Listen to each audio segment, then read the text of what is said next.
I know this feels like a difficult question, but how would we get more women involved in fandom? I guess that's my goal is to one podcast at a time. I mean, I think the only way to get someone engaged, anyone, Mhm. male, female, young, old, whatever it is, the only way that someone becomes an engaged fan is if the team, the sport, the thing becomes the centerpiece of relationships. That's the only way.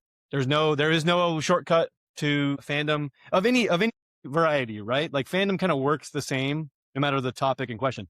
Here's an example. I have an 8-year-old son. One day he came home and he was talking about Luke Skywalker and Darth Vader. He had never seen, to my knowledge, Star Wars. And I said, "Hey, how do you know about these guys? Like, who are these guys?" And he starts telling me the whole story of Luke Skywalker and Darth Vader and Han Solo and this big guy Chewie and the whole thing, the whole story. And I'm like, "Well, did you see the movie?" And he's like, "There's a movie?" He's like, "Oh, you were just playing this. Some of your friends saw this and they were playing it in the schoolyard." And then he came home. And I said, "Buddy, I'm about to blow your mind." And then we enter this universe of Star Wars, right? Yeah. And so this pattern starts to emerge.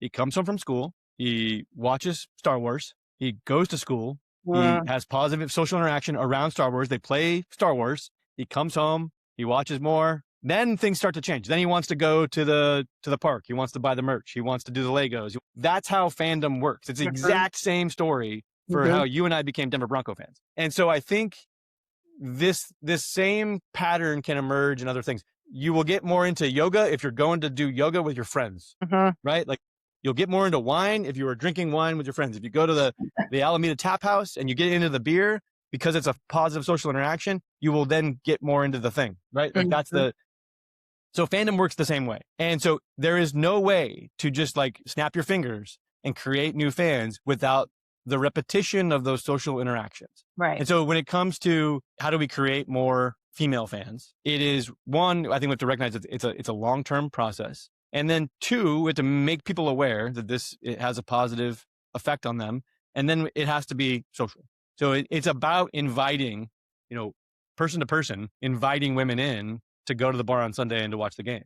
It's about inviting women in to join the fantasy football league. It's about finding those like low cost entry points where it creates social interaction. And that is positive, and that makes us want to come back for more. And that's really what this is about. So the only way to do it is to make the team, the league, the sport, the centerpiece of these interactions. And then how do you facilitate more of those interactions? Right.